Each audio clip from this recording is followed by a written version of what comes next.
বিসমিল্লাহির রহমানির রহিম। প্রিয় শিক্ষার্থীবৃন্দ, আশা করি তোমরা সবাই সুস্থ আছো। সেই প্রত্যাশায় তোমাদের সামনে আমি উপস্থিত হয়েছি। আজকে আমি অনার্স প্রথম বর্ষের মাইক্রো ইকোনমিক্সের কস্ট ফাংশনের দুটি টপিক নিয়ে উপস্থিত হয়েছি, হাজির হয়েছি। দেখতে পাচ্ছ তোমরা, প্রথম টপিকটা হলো, প্রশ্নটা হলো এলএসি লং রানে গড়বের রেখা থেকে কি গড়বের রেখা এল আকৃতি, এটা ব্যাখ্যা করতে বলছে। অর্থাৎ এলএসি রেখাটা এল এর মতো হয়। মূল কথা হলো এলএসি রেখাটা কার মতো হয়? এল এর মতো হয়। এটার পিছনে যুক্তিগুলি ব্যাখ্যা করতে বলা হয়েছে। আরেকটি হলো এলএসি রেখাকে এনভেলপ রেখা বলা হয় কেন?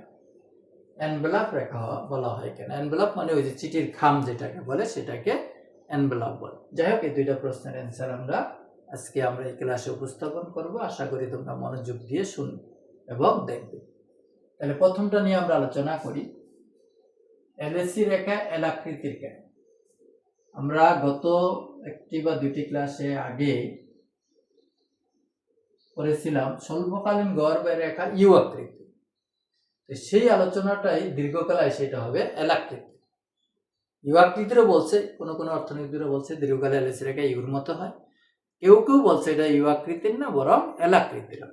যাই হোক, দীর্ঘকাল নিয়ে আমরা কথা বলছি। এদিকে খরচ, এদিকে উৎপাদনের পরিমাণ।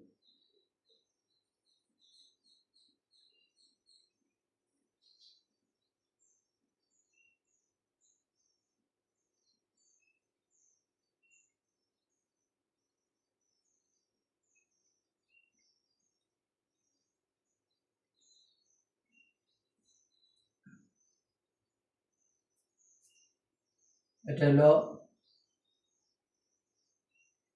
এসি,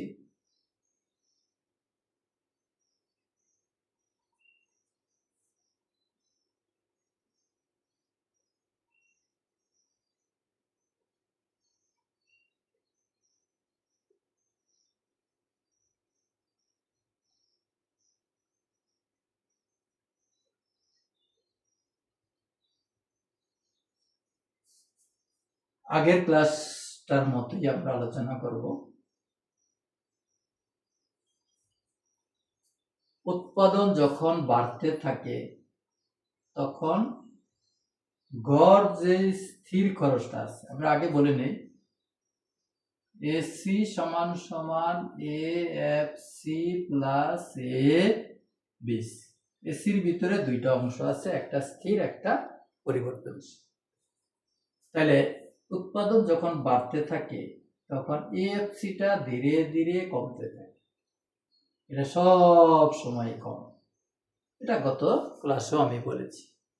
এএফসিটা সব সময় কম, এবিসিটা প্রথমে কমে।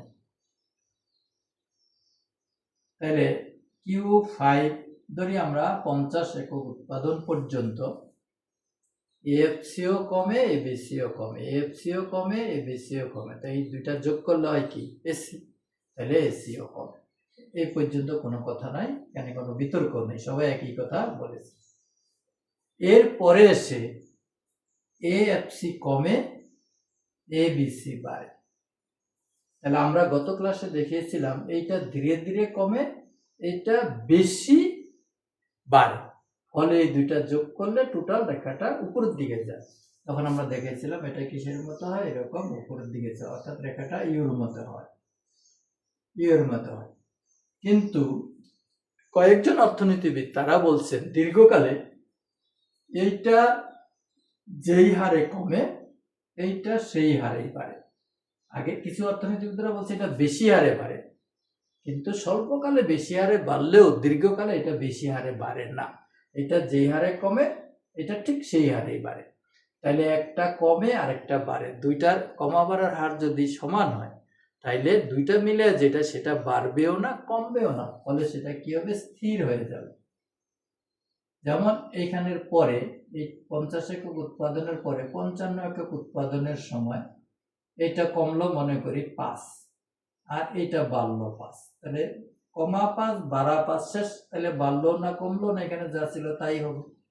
ঠিক একইভাবে 60 একক উৎপাদনের সময় এটা কমলো 10, এইটা বলল 10, এই যে তাহলে এই 10 আর এই 10 বাদ গেল, তাহলে এটা আগে যা ছিল তাই হবে।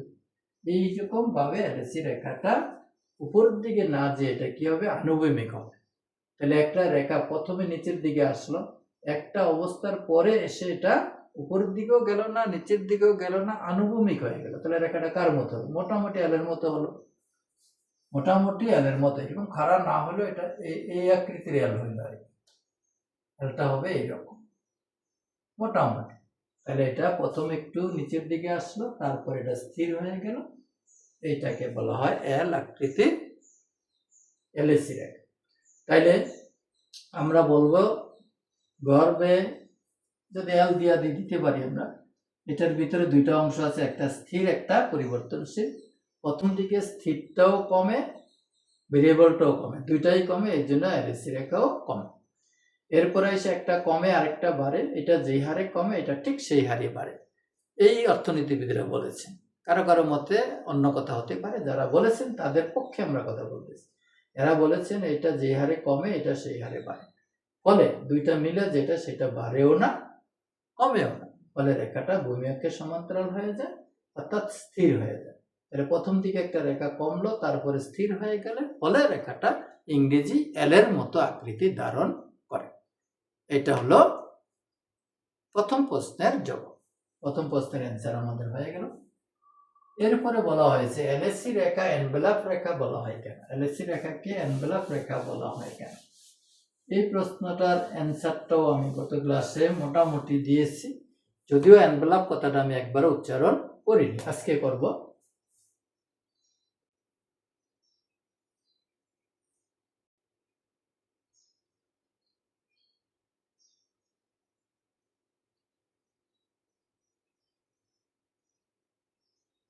এটা হলো এলএসি, এটা হলো এসএসসি 1, এসএসসি 2, এসএসসি 3।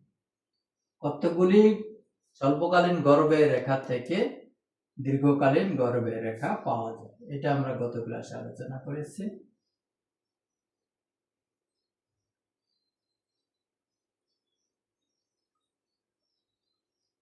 তাহলে প্রথমে আমরা বলি এনভেলাপটা কি।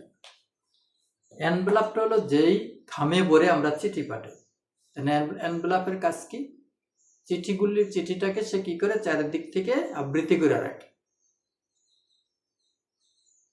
করে রাখে, যাতে পানি পড়লে বা অন্য কোনো কিছু যাতে এটাকে নষ্ট করতে না পারে। আমরা যে শীতকালে যে ফুলকপি দেখি, ফুলটার চারিদিকে কি করে সবুজ পাতাগুলো এটাকে কি করে রাখে, আবৃতি করে। কিছু এরকম সবুজ সবুজ ডাটার মতো আছে, পাতার মতো আছে, এগুলি কি করে এটাকে আবৃতি করে রাখে। তাইলে ওই বৃতি যেগুলিকে বলি আমরা, সবুজ অংশটা, সেটা কি করে ফুলগুলিকে, পাপড়িগুলিকে আবৃতি করে রাখে, যাতে পোকামাকড় এটাকে কি করতে না পারে, টাচ করতে না পারে, নষ্ট করতে না পারে। তাহলে এসএসসি রেখাগুলি দেখো, এসএসসি রেখাগুলিকে এলএসি রেখাটা চারিদিক থেকে বা নিচ দিক থেকে আবৃতি করে রাখছে, ব্রেকেট দিয়ে রাখছে। তো এটা একটা ভিত্তি রেখা বলে, এটা অর্থনীতির ভাষায় এটাকে বলে ভিত্তি রেখা, বেজ কার্ভ। তাহলে এলএসসি রেখা হলো এসএসসি রেখার বেজ কার্ভ। এসএসসি রেখাগুলি এলএসি রেখার উপর অবস্থান করে। যেমন আমরা হাতের মধ্যে যদি কতগুলি কিছু নেই, মনে করি কতগুলি কি নিলাম আমরা, আলু নিলাম বা এইভাবে নিলাম, তাহলে আলুগুলি কি করলো, আলুগুলিকে আমরা এই হাতটা সরাই দিলে আলুগুলি পড়ে যাবে, হাতটা আবার যদি আমরা ফাঁক করে দিই আলুগুলি নিচে পড়ে যাবে। তাহলে এই হাতটা কি আবৃতি করে রাখছে, এটাকে ভিত্তি, হাতের উপর ভিত্তি করে আলুগুলি আছে।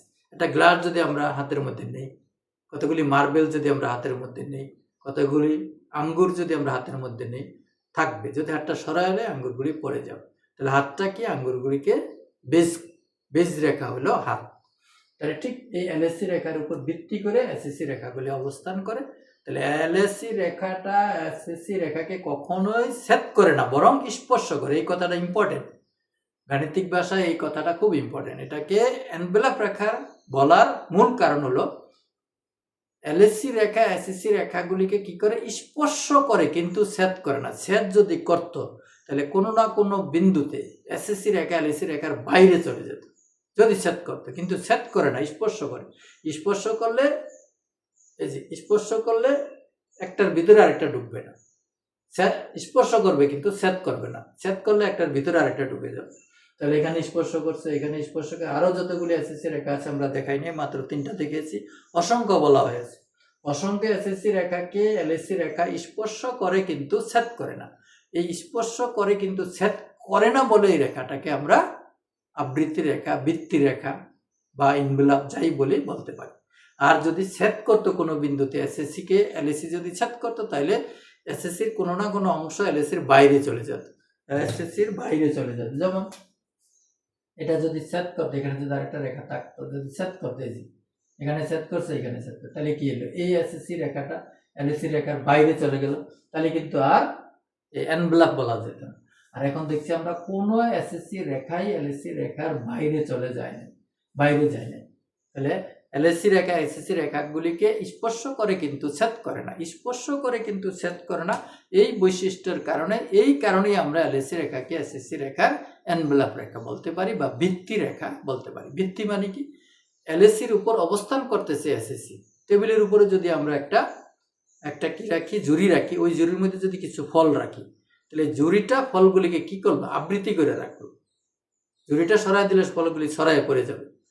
বাজার থেকে যখন আমরা জিনিসপত্র আনি, পলিথিনে করে আনি, বড় একটা পলিথিন, ভিতরে অনেকগুলি পলিথিন থাকে, তাহলে বড় পলিথিনটা আবৃত্তি করে রাখছে ছোট পলিথিনগুলি, তাহলে এটাকে কি বলে, বড় যে ব্যাগটা, বড় ব্যাগের ভিতরে ছোট ছোট ব্যাগ, এই বড় ব্যাগটাকে বলা হয় কি রেখা, এনভেলপ রেখা। আমরা যখন ম্যাচ কিনি, ম্যাচ, ছোট ছোট ম্যাচ, তাহলে 10টা বা 12টা ম্যাচ দিয়ে একটা প্যাকেট করে, ওই যে বড় প্যাকেটটা, ডজনের চারিদিকে একটা কাগজের প্যাকেট থাকে, এইটাকে বলা হয় এনভেলপ রেখা। আর ভিতরে যে ম্যাচগুলি আছে সেইগুলিকে বলা হয় এসএসসি। তাহলে ছোট বক্সগুলি, ম্যাচের ছোট বক্সগুলি হলো কি এসএসসি রেখা। অনেকগুলি 12টা এসএসসি রেখাকে, 12টা ম্যাচকে একটা বড় ম্যাচ, বড় একটা প্যাকেট দিয়ে আবৃত্তি করা থাকে। এই বড় যে প্যাকেটটা, কার্টুনটা, সেটা হলো এলএসসি। আর ছোট ছোট যেগুলি ভিতরে থাকে 12টা, সেইগুলিকে বলা হয় এসএসসি। এসএসসি 1, এসএসসি 2, এসএসসি 3, এরকম এসএসসি 12 পর্যন্ত। এই 12টাকে আবৃত্তি করে রাখছে কে, বড়টা। ওই বড় যে কাগজটা চারিদিকে থাকে সেটাকে বলা হয় এনভেলপ রেখা। এখানে এনভেলপ রেখা বলতেছে, ওইখানে এনভেলপ আর কি, এনভেলপ মানে খাম বা চিঠি। চিঠির ভিতরে থাকবে, এনভেলপের ভিতরে থাকবে চিঠিগুলি, বাইরে থাকবে খামটা। তাহলে এইগুলি হলো চিঠি, কাগজ, আর এই বড়টা হলো কি, খাম। এটাও কাগজের, এইগুলিও কাগজের, এটার মধ্যে লেখা থাকবে, এটার মধ্যে কোনো লেখা থাকবে না। যাই হোক, আমি বোঝার জন্য অনেকভাবে বললাম, অনেক কথা বললাম, এত কিছু বলতে হবে না। মূল কথা হলো অনেকগুলি এসএসসি রেখাকে এলএসসি রেখা স্পর্শ করে, এই জন্য এলএসসি রেখাকে এসএসসি রেখার এনভেলপ রেখা বলা হয়। একটা চিত্র অঙ্কন করে আমরা বুঝিয়ে দেবো, এটা প্রত্যেক বিন্দুতে স্পর্শ করছে কিন্তু ছেদ করে নেই। যদি কোনো না কোনো রেখা থেকে ছেদ করতো, তাহলে ওই রেখাটার একটা অংশ বাইরে চলে যেত। যেহেতু ছেদ করে না, স্পর্শ করে, সুতরাং এটাকে এনভেলপ রেখা বলা যায়। যাই হোক, আজকের ক্লাসে আমরা 2টা বিষয় নিয়ে আলোচনা করলাম। 2টা বিষয় ইম্পর্টেন্ট, পরীক্ষায় আসুক না আসুক। অর্থনীতির ছাত্রছাত্রীদেরকে আমি সবসময় বলি, আমি এই 35 বছর ধরে বলে আসছি যে তোমরা শিখো, পরীক্ষায় কি আসলো না আসলো এটা মাথায় এখন রাখা যাবে না, আমাদেরকে শিখতে হবে। শিখার কোনো শেষ নাই, একদম মৃত্যুর আগ পর্যন্ত।